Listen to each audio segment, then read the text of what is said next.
네, 안철수 국민의당 대표 앞서 보신 것처럼 국민의힘과 합당 무산을 공식 선언했습니다. 대선 독자 출마 가능성을 열어놓으면서 앞으로 대선 구도에 또 어떤 영향을 미칠지 주목됩니다. 한편 여야 정치권은 보은 인사와 토론회 갈등으로 내홍이 깊어지고 있는데요.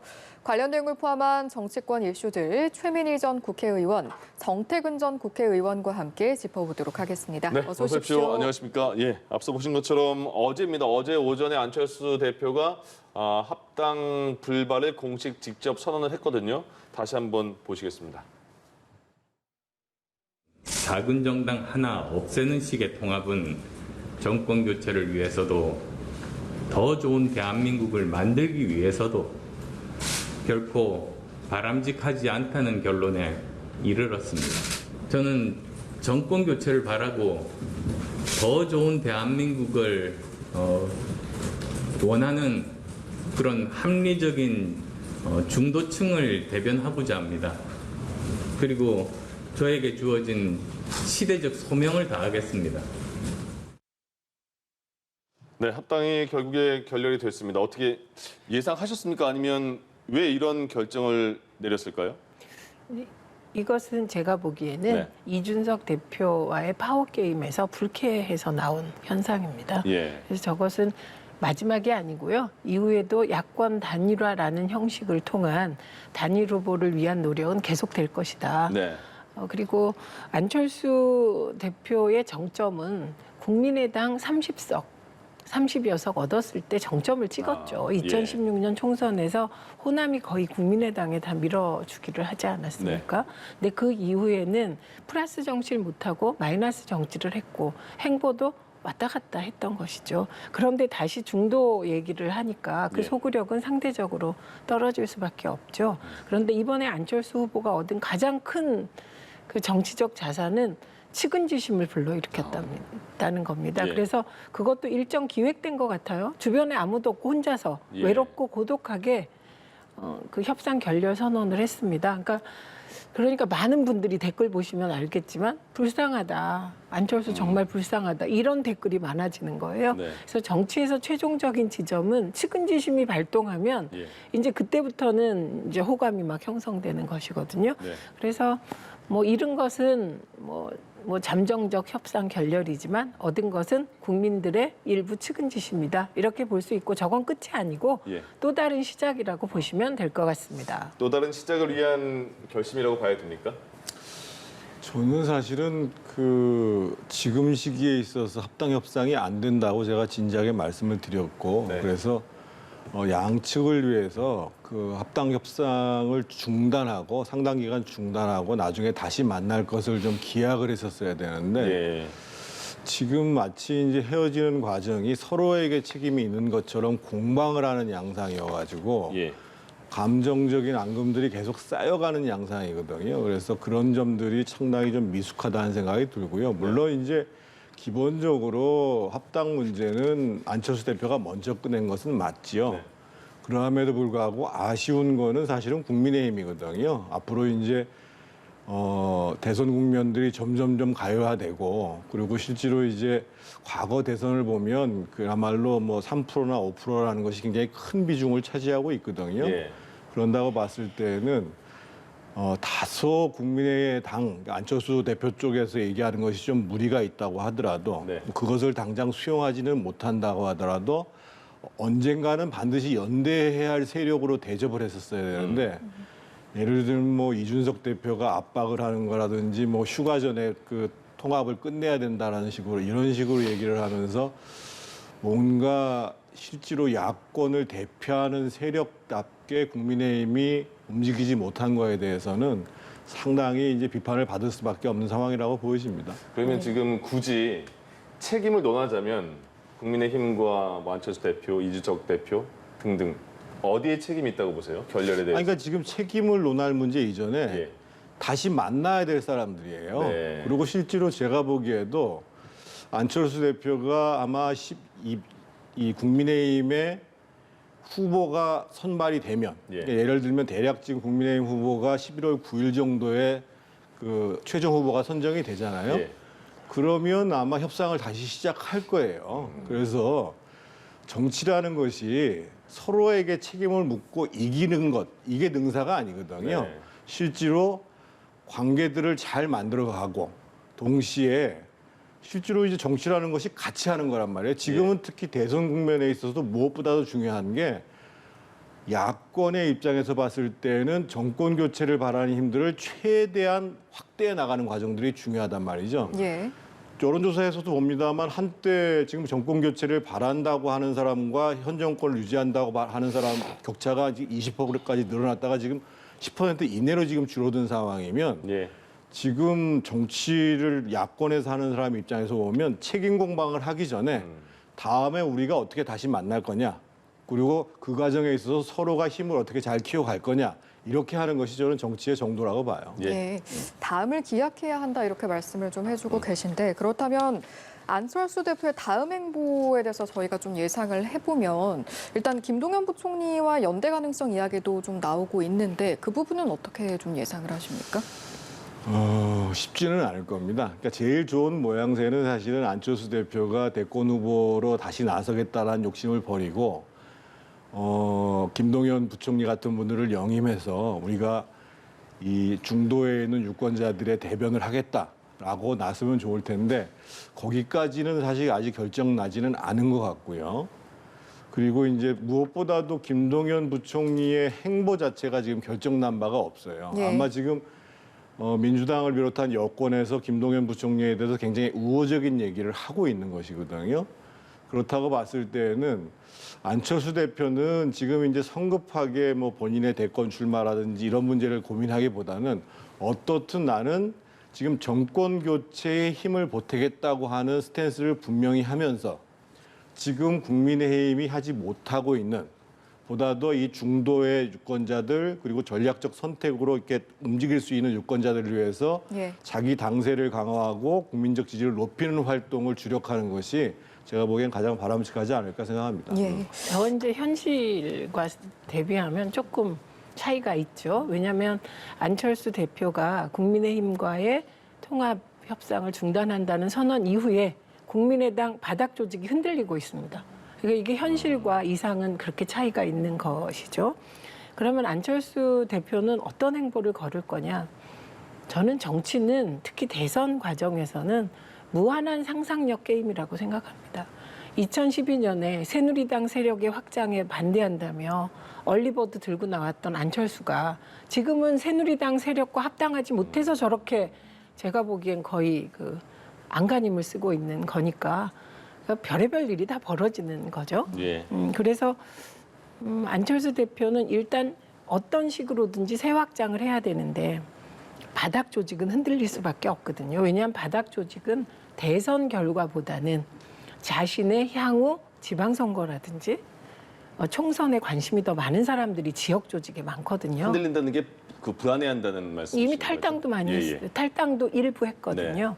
예, 그렇기 때문에 그 부분을 추슬러내는 거. 그러려면 지향을 정확하게 보여야 되겠죠. 나는 새를 불릴 수 있는 사람이다. 그러면 새를 불리려면 제일 먼저 생각할 수밖에 없는 게 김동연 전 부총리가 나오는 겁니다. 그래서 언론이 흐름을 보고 김동연 전 부총리를 안철수 대표하고 이렇게 한 조합으로 만들려고 하는 것이죠.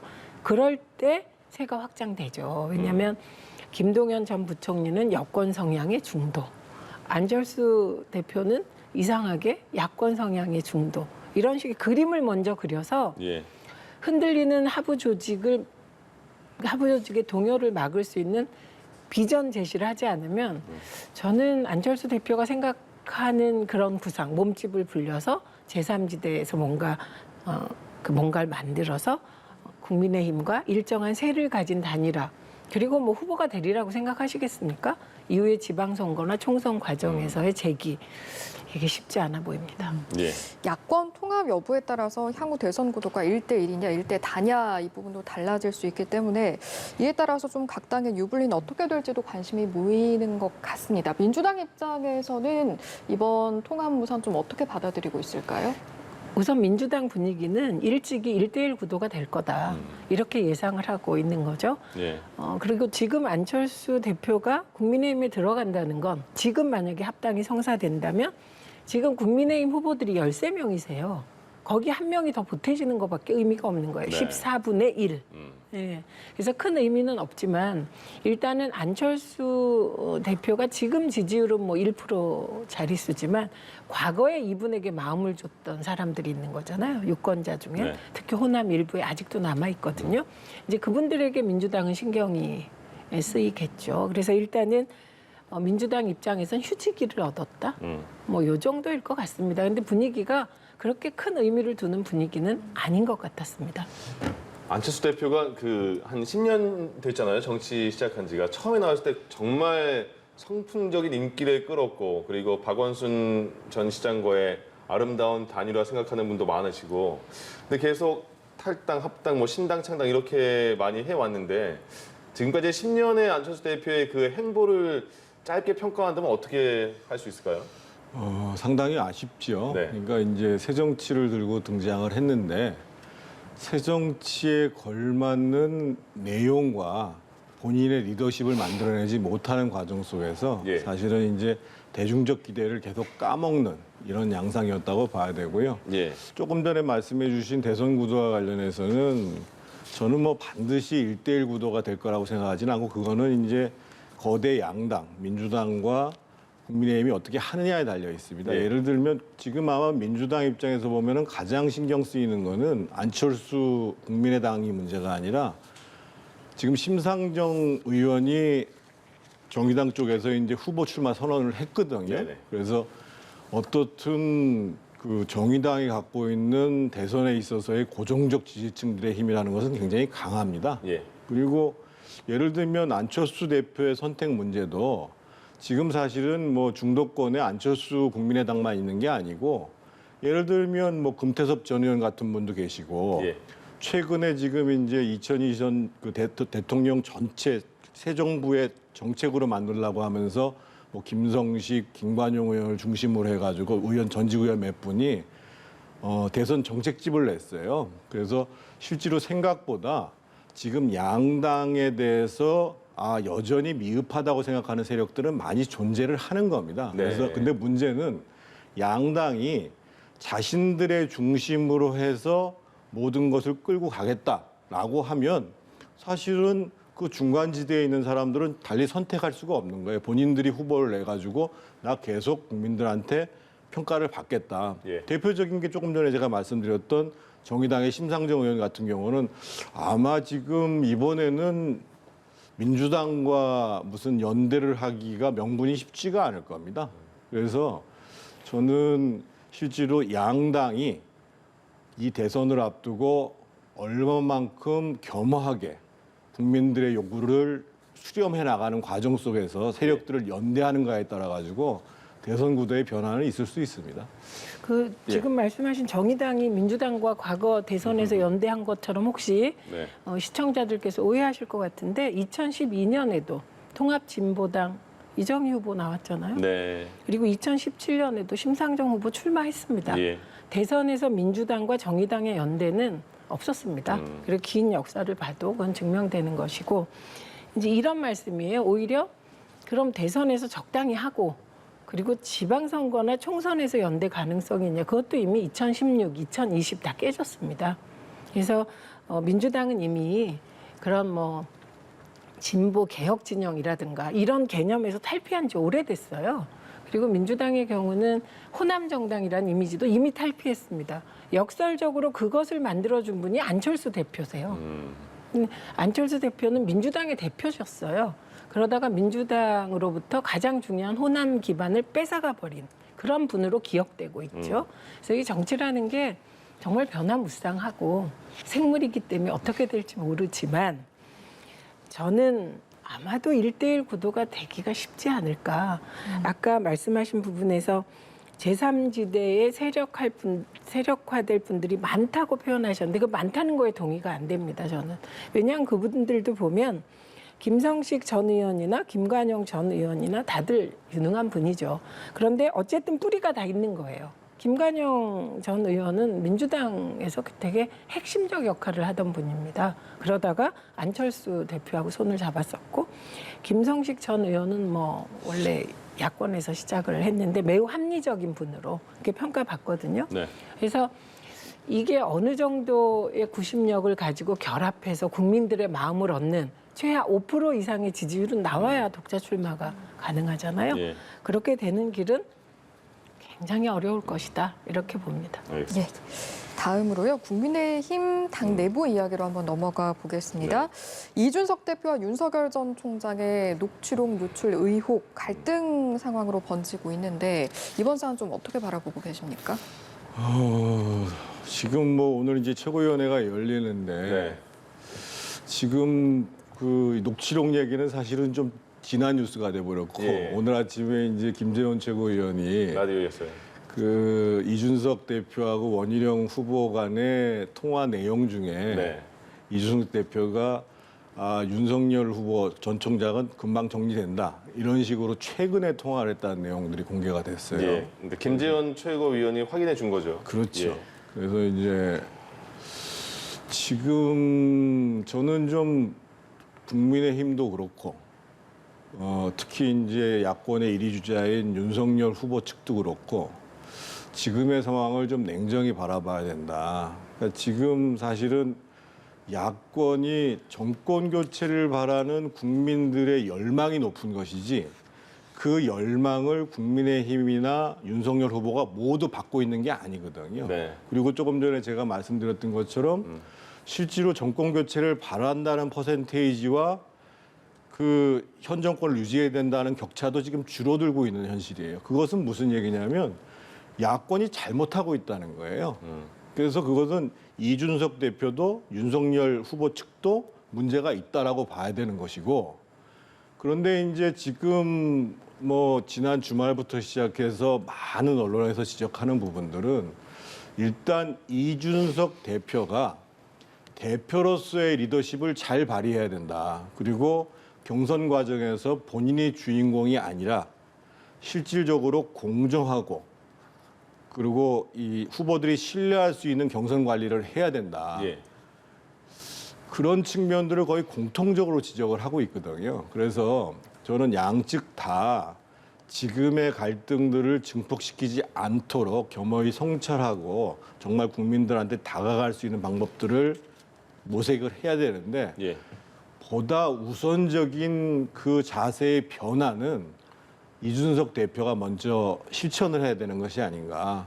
지금과 같은 형식으로 대표가 나서서 모든 것을 정리하고 특히 정치적인 언어를 그냥 마구 공개적으로 얘기를 하면서 갈등을 증폭시키면서 가는 거는 결코 사태 해결에 바람직하지 않다. 이런 말씀을 드리지 않을 수가 예. 없습니다. 최근에 일만 몇 가지 보면요. 경선준비위원회에서 토론회를 한다 안 한다. 거기에 대해서 참석한다 안 한다. 경준이 월권이다. 또 전화 통화했는데 그게 유출이 됐다. 그리고 지금 말씀하신 것처럼 원희룡 전 지사와의 대화에서 윤석열 전 총장 조만간 정리될 것이다. 이거는 오늘 김재원 최고위원이 정말 확인을 해준 거거든요. 들었다고. 왜 이렇게 그 한 당에서 대권 주자 1등 대권 주자와 당 대표가 이렇게 힘겨루게 하는 모습이 계속 연출이 되는 거죠? 그 우선 뭐 토론회는 예. 뭐 결정했다가도 주자들과 의논해서 안 할 수 있다고 생각합니다. 네. 근데 그러면 당대표의 리더십은 일정 정도 타격을 받죠. 그건 감수해야 되는 거예요. 그래서 토론회를 하냐 안 하냐 이건 뭐 전 별로 중요해 보이지 않습니다. 그건 예. 뭐 일정이니까요. 조정 가능한데 문제는 지금 나오고 있는 얘기들이 네. 너무 심하다는 거예요. 그리고 녹취록, 전화통화 이런 게 공개되는 게 말이 됩니까? 이게 사실 사인 간의 통화 내역도 공개하면 안 되는 거잖아요. 그 둘이 통화하면서 제가 솔직한 마음을 예. 얘기했는데 앵커님이 공개해버리시면 다시는 안 봐요. 네. 우리 이런 관계잖아요. 절대 안 알겠습니다. 하시겠죠. 신뢰가 있습니다. 근데 이런 것이 지금 가장 중요한 야권에서 가장 중요한 두 분 사이에서 신뢰가 없다는 게 공개적으로 드러나는 네. 것이잖아요. 이건 정말 문제라고 생각합니다. 그리고 저 원인이 뭘까 곰곰 생각해 보면 예. 일반적으로 엘리트들이 있습니다. 최고 학벌, 하버드대, 서울법대, 그리고 아주 꽃길만 걸으신 분들이 있어요. 그런 분들에 대해서 국민들이 일정하게 지지할 때는 좋은 조건에서 꽃길을 걸었으니 그에 따른 넉넉함과 그죠? 노블리스 오블리제를 실천하겠지라는 기대일 거예요. 그런데 지금 두 분은 그 모습보다는 자기가 너무 강하신 거예요. 예. 그래서 저건 꼭 갈등할 만한 것이다. 라는 것도 일부 있지만 대부분은 감정 싸움 같이 비치고 있거든요. 이게 문제라고 생각합니다. 예. 그럼 이 감정 싸움으로 비추는 이 부분은 논리적으로는 뭐라고 할 수는 없지만 바라보는 사람들의 마음속에 와, 정말 이건 아니야? 이게 쌓이면 이건 걷잡을 수 없거든요. 예. 그래서 중단을 빨리 해야 되죠. 근데 네. 이 중단하는 방식 이게 지금 마땅하지 않다는 게 국민의힘이 처한 가장 큰 문제 같아 보여요. 그러니까 지금 넉넉한 정태근 전 의원님처럼 이럴 때 중재가 필요한 거잖아요. 스펀지처럼 빨아들이면서 이렇게 중재도 하고 대안도 제시하면 양 후보가 감정은 어떤지 모르지만 지는 척하고 그 안에 따라주는 요 스펀지 역할을 한 어떤 사람들 오히려 그 사람들이 빨리 모이는 게 저는 이 사태 해결에 더 빠르지 않을까 싶고 예. 그다음에 김재원 의원은 설마 그런 얘기를 들었다고 해도 예. 최고위원이 그거를 지도부 회의에서 폭로하면 어쩌자는 겁니까? 그거는 마치 갈등이 막 일어나는 곳에 기름을 붓고 성냥개비를 당긴 예. 지금 그런 형국입니다. 그래서 저는 해결한다, 이준석 대표가 잘해야 한다 그걸로는 안 되고 뭔가 넉넉하게 이 상황을 바라보면서 중재할 수 있는 그룹 있지 않을까요? 예. 민주당 경선은 황교익 맛 칼럼니스트의 경기관광공사 사장 내정 문제를 두고 격돌하고 있습니다. 어제는 비판의 전면에 나선 이낙연 캠프와 이재명 캠프 대변인들이 각각 관련 입장을 내놨는데요. 그 내용 듣고 다시 돌아오겠습니다. 황교익 내정자가 운영하는 유튜브에 이제 이재명 지사께서 출연한 적도 있고요. 또 아마 예전에 이제 형수 욕설을 두둔했던 적도 있는 것으로 알고 있습니다. 예. 이렇게 본다면 친 이재명 인사에 대한 보온 인사다. 기관장들 같은 경우에 리더십이 여러 가지가 있는데 이 맛을 통해서 세상을 바라보는 관점. 근데 여기에는 인문학적 소양이라든가 실제 그동안의 어떤 활동 내용들을 보면은 소통 능력이 매우 뛰어났던 것 같습니다.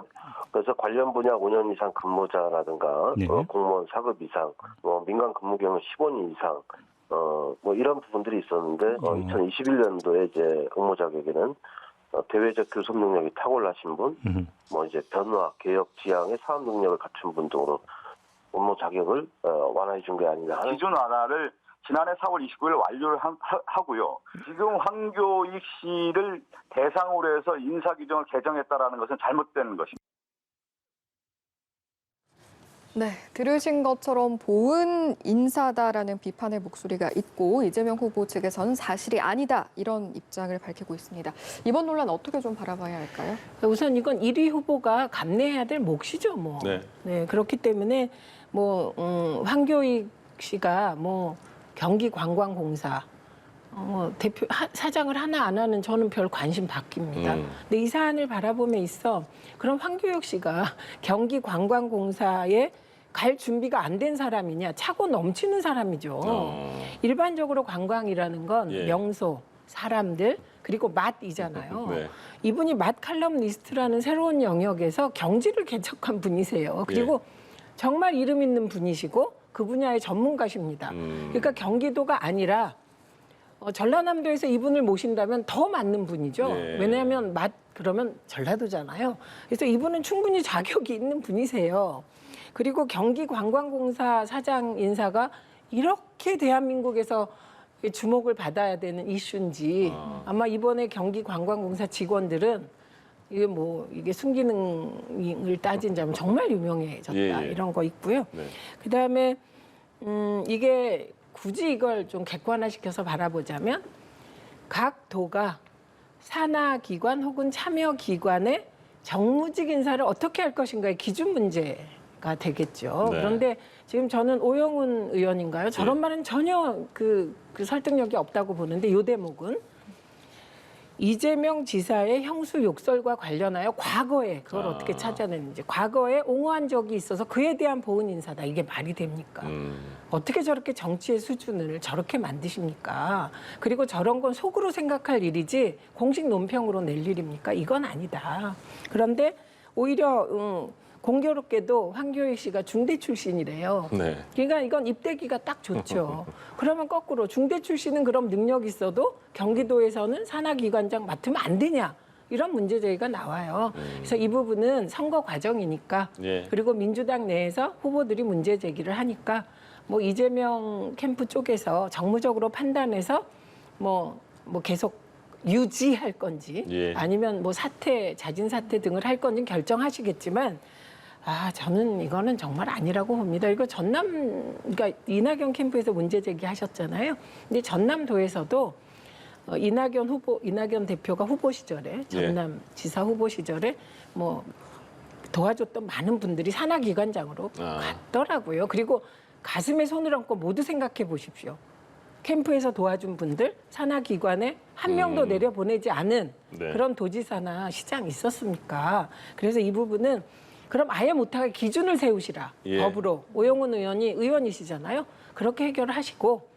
근데 뭐 결과는 모르겠습니다. 경선 알겠습니다. 과정이니까 표를 얻는데 이 부분이 뭐 어떻게 하는 게 좋은지는 저희들의 몫이 아니니까요. 이번 인사는 뭐 이낙연 후보 측에서만 문제를 삼는 게 아니고요. 네. 거의 상당수의 언론이 적절치 않은 인사라고 얘기를 하고 있는 거고요.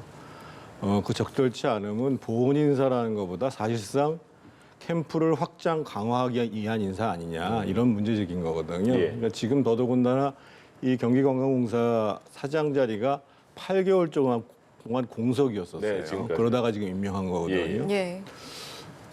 그 8개월 동안 공석이오다가 지금 저렇게 논란이 많은 사람을 임명한다라는 게 상식적으로 좀 이해가 안 되잖아요. 그리고 이제 황교익 씨 문제는 뭐 그분의 개인적인 능력 문제는 차치하고 일단 본인이 3년 전에 사실은 자기는 모든 공직을 맡지 않겠다 이렇게 공개적으로 얘기한 적이 있었습니다. 예, 예. 그것을 이제 어겨가면서 이제 하는 건데 더 문제가 되는 것은 뭐 맛집에 대한 뭐 여러 가지 이제 전문성이 있을 수 있겠죠. 근데 이 관광공사 사장인데 이분이 또 지속적으로 일식에 비해서 한식을 폄하하는 발언들을 계속 해왔던 분이세요. 그래서 보통 우리가 한식이 일식 따라가려면 멀었다 이런 얘기들을 여러 군데서 얘기를 해가지고 논란이 많이 됐던 경우입니다. 다른 발언 논란은 차치하고라도 기본적으로 우리 음식 관광공사 사장이 저는 뭐 관광공사 사장이라는 사람들이 여러 방면에서 갈 수도 있다고 봐요. 네. 그런데 기본적으로 경기관광공사 사장이 우리 음식에 대해서 일본 음식에 비해서 떨어진다 이런 얘기를 공개적으로 하는 사람이 굳이 해야 되냐 이런 것들은 저는 좀 이해할 수가 없는 것이거든요. 그래서 예. 저는 뭐 어저께 이재명 지사가 이제 기자들이 물어보니까 답변을 안 했다고 그러는데 네. 아마 철회를 고민하고 있는 것이 아닌가 보여지고 더 이상 논란을 안 벌이기 위해서는 처리하는 게 맞다고 봅니다. 알겠습니다. 여기까지요. 저는 황교익 씨가 네. 경기관광공사 사장으로 내정됐다고 해서 예. 그 사람에 대해서 필요 이상의 말도 안 되는 비난이 지금 막 왔다 갔다 하거든요. 그게 다 사실이 아닙니다. 그러니까 이분은 맛 칼럼니스트로서는 독보적인 분이고요. 예. 지금 말씀하신 일식이 한식보다 어떻다가 아니었어요. 특정한 음식에 대해서 얘기를 하는 과정에서 나온 건데 그것도 본인이 충분히 해명을 했습니다. 네. 아니 대한민국의 맛 칼럼니스트가 보편적으로 일식이 한식보다 낫다 이런 말 하는 게 말이 됩니까? 그래서 그게 확대 해석된 거고 네. 그래서 해명한 것도 있고요. 그래서 경기관광공사 사장이 얼마나 중요한지 그 자리에 내정되면 이렇게 개인에 대해서 그 사람의 모든 것이 또 매도되고 이래서 되겠습니까? 예. 그거 한 말씀만 아니고 드리면은요. 잠깐만요. 또 하나. 이분이 3년 전에 공직을 안 맡겠다고 했다. 네. 그럼 정치인들은 다 뭡니까? 정치인들은 안 하겠다고 해서 다시 하는 사람 부지기 쓰고 알겠습니다. 예. 이게 눈앞에 보이는데 정말 정치인들은 그런 걸 가지고 비판하면 안 될 것 오늘 같습니다. 5시에 토론회도 한다니까 거기서 또 직접 확인해 아니, 보겠습니다. 근데 한 말씀만 드리면은요. 이분이 자기 SNS에다가 일식은 한식의 거울이다. 이렇게 썼어요. 아니 알겠습니다. 일식은 여기까지. 한식의 거울이라는 네. 말이 그게 못하다는 말입니까? 그래서 본인이 해명도 했어요. 저희가 여기까지 오늘 할까요? 말씀은 네. 여기서 매듭을 좀 짓는 걸로 하겠습니다. 지금까지 최민희 전 의원 그리고 정태근 전 의원과 함께했습니다. 두 분 고맙습니다. 고맙습니다. 예.